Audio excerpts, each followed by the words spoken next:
Should young men, though, all aspire to be like you? Should young men aspire to work very hard, have no criminal record, become multimillionaires, protect and provide for the women close to them, be sovereign so they can stand up and have their own points of view in face of cancellation, be able to not be mentally intimidated when they go on national TV and there's traps set up for them? Yeah, I believe that confident, strong men who stand up and protect and provide for women are a good thing for the world and a good force for the world. And I don't think that I put a magic spell on anybody. I think there's a whole bunch of men in the world who understands my value. And if men grow up to be like me, you're gonna have a whole bunch of people with no criminal record, dedicated athletes, who protect and provide for the people close to them, are fantastic for the economy.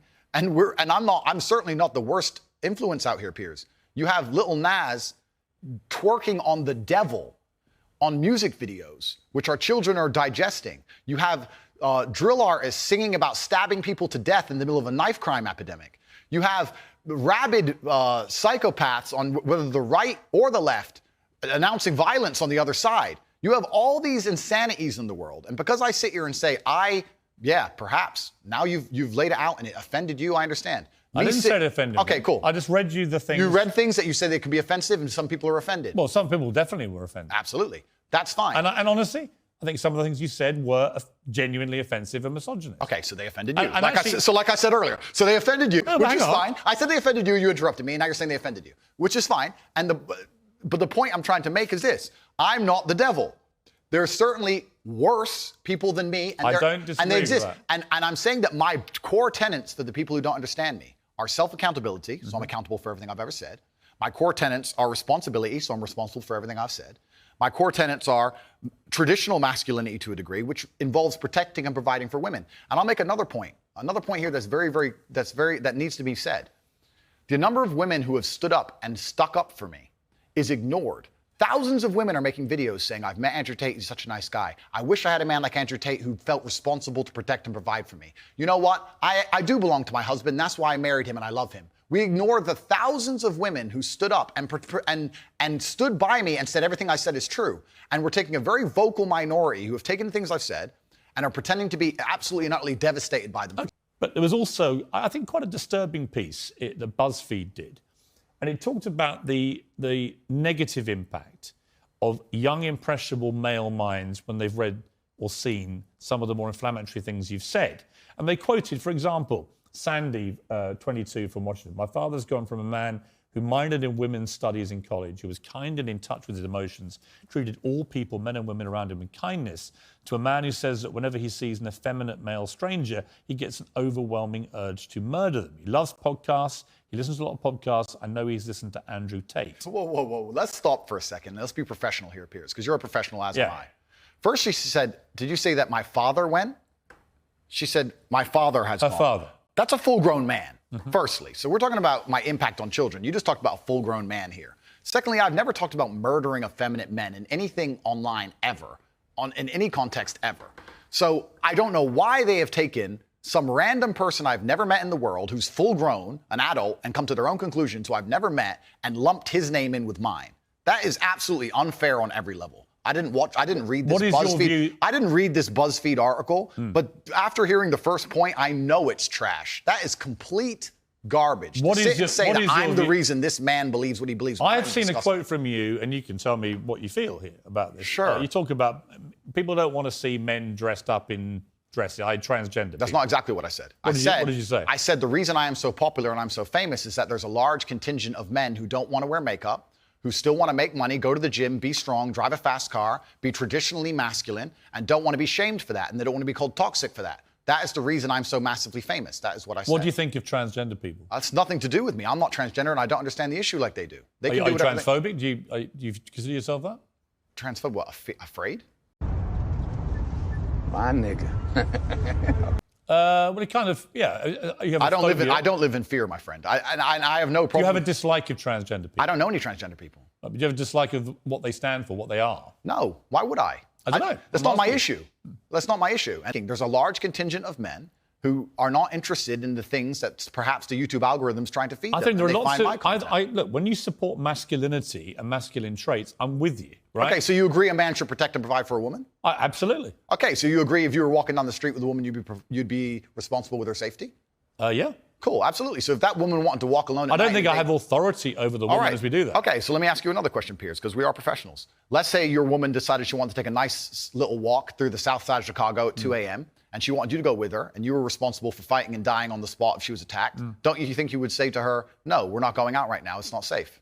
Yes. Okay, so you'd have authority to make the decision. So No, we I agree. wouldn't. So I would say, so I we don't agree. think you should. If she decides to, it's her own volition. Well, if she decides, you're not going to stop her. I have no power to stop her. Completely. But you think you do. No, I don't think I have power to stop her. You clearly do. No, I think I have power to make the decision. I think, no, that's not So sensible. if you have the power to make the decision, you have the power to stop her. No, because And if that's she- where we differ. And that's why I think it's interesting about you. I don't think you really think through what you're saying. I think through what I'm saying Because so carefully. Yeah, but Andrew, what Piers. you've literally just said is that you have the power to stop No, her. I said I don't have the power to stop her. I'm not going to lock her in the room. I'm saying that. So if she wants to go on her own, then she's going to go. then But you as a don't have couple- authority to stop her. Okay, but as a couple, if we're going to sit there and decide if we're going to take this. You late- asked me, would I feel a sense of responsibility for her safety? Absolutely. Agreed. Absolutely. So would let me I finish, have the Piers. power or authority to stop her doing it? No. No, of course not. So let me finish, Piers. You're not going to stop her walking out the hotel. Of course, it's her decision. She's a sovereign individual. My point is that usually in a couple, you sit there as a team and you discuss, and perhaps on certain issues, the woman will know more about X and she'll decide X, and the man might know more about Y and he'll decide Y. So I'm saying if we're as a couple and we're sitting there and deciding, as a couple, as a team, and she says she wants to take this late night stroll, I'm going to say, you know what, I'm going to veto this one. I'm going to call veto. do you believe because in- it's dangerous, Right. which to a degree would give me, in that particular scenario, a degree of authority. If she said, I don't want to listen to you, Andrew. doesn't give you authority. If she says, I don't want to listen to you, Andrew, I want to go on that walk, then what can I do? Say, well, then I Then you I don't hope- have authority. Then I wish you the best, my love. Then you don't have authority. Cool, then it's a semantic argument. I personally think Andrew dropped the ball on that point. He could easily have said that if he's getting into a traditional marriage where him as the man is expected to perform his traditional duties, such duties which include protection, he has to have a degree of authority over her actions and movements. Because if he has zero authority over what she does and how she lives, then he should also have zero responsibility. But if we are being honest, even in the West, men are still expected to be responsible for women. The fact that after a divorce, a man is expected to pay alimony to his wife and child support for his kids is enough to let you know that even though the society takes away the power that a man should naturally have in his family and in his marriage, they still leave him with the responsibility. A clinically depressed person has an absolutely proven medical condition that is beyond their control. Not according to me and many others, my friend. Well, look, what do you know about it, honestly? I know You're not from... a doctor, are you? Not trained, are you? I'm not a doctor. You're not a psychiatrist, you're none of those things. If you feel depressed, I disagree that you cannot affect it and change your life and take control and fix yourself and feel happier. I disagree with that. Do you think I refuse to accept that there are people out there who cannot become happy, contented individuals. I refuse to accept we live in a world where God has created people who, no matter how hard they work and how good their life becomes, can't be happy. I don't accept that. I accept that the universe is a very giving place and that God loves all of us. And if you try your best and you work hard, you can become a better person. And I also will argue with you, and I'll counter the point that you sitting here on your platform telling people they have clinical depression, there's nothing they can do about it, is far more dangerous. Okay, well then, if they have clinical depression... Why do you misquote me? No, because I would argue the point that if somebody has depression of any kind, whether it's clinical, whether it exists or not, whether they feel depressed or not, whatever, that taking control of their life, taking personal responsibility and working hard is always going to be the positive, best thing they can possibly do for their life going forward. How and the people positive going is around it? them. So sitting here saying, I don't believe in clinical depression, you don't believe in depression. No, I don't. I believe that people can take control and fight against things. Right. I believe in personal sovereignty. Right. Fine. Good. So we agree. No, we don't. Yes, we do. No, we don't. Piers, you're on my side. You're afraid of being cancelled along with me. Alex Jones said that Sandy Hook didn't happen. It was staged by actors. Okay. This compounded the appalling grief of the families of those poor 20 children who were gunned to pieces by a lunatic with an AR-15 semi-automatic rifle. They were already grief-stricken beyond belief, and this guy poured petrol onto that grief quite deliberately to make a huge amount of money from his InfoWars fake news bullshit.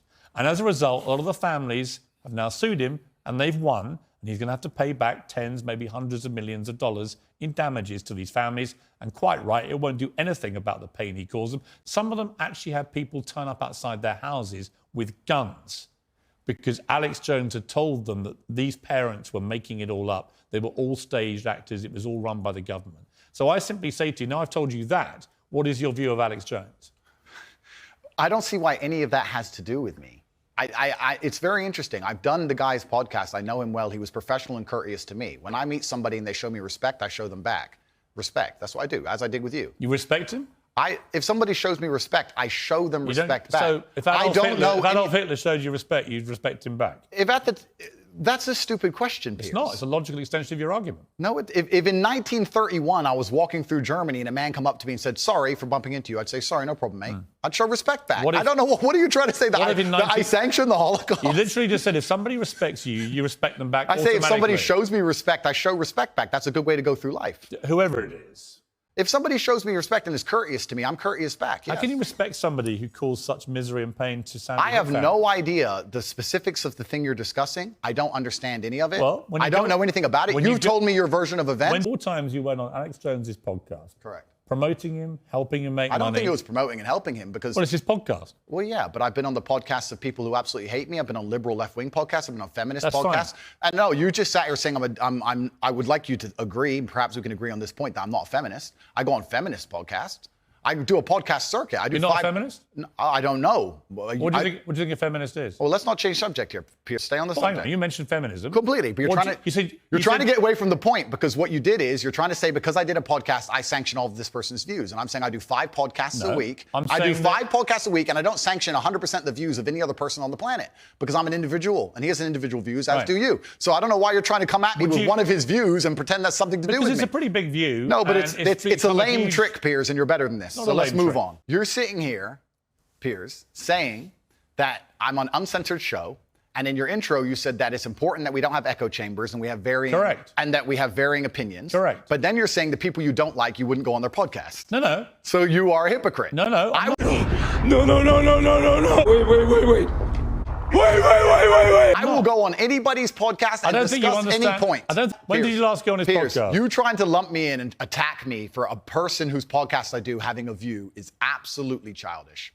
Because I've done a bunch of podcasts with people. You would do a podcast. I've done a bunch of podcasts with people who are advocating for things that I do not agree with on every single level. In fact, most of my podcasts are me disagreeing with people. So it's completely crazy that you're trying to lump me in with that. That's cheap. That's cheap. I'm here on your show. I'm providing you with content. You're giving me a platform. And nobody's using each other. It's mutual. We don't agree on a whole bunch of issues. It's fine. And here we are. I think we've had a robust exchange. Yeah, just like I've done on nearly every other podcast. And if someone were to come and say to me in the future, there's something, heaven forbid, there's a skeleton in your closet, and someone were to come to me and say, you were on Piers Morgan's show, did you know he's X or he's done X? I would say that's absolutely nothing to do with me. Right. But I make the same point protecting you. I don't know what you do. I don't know your personal life.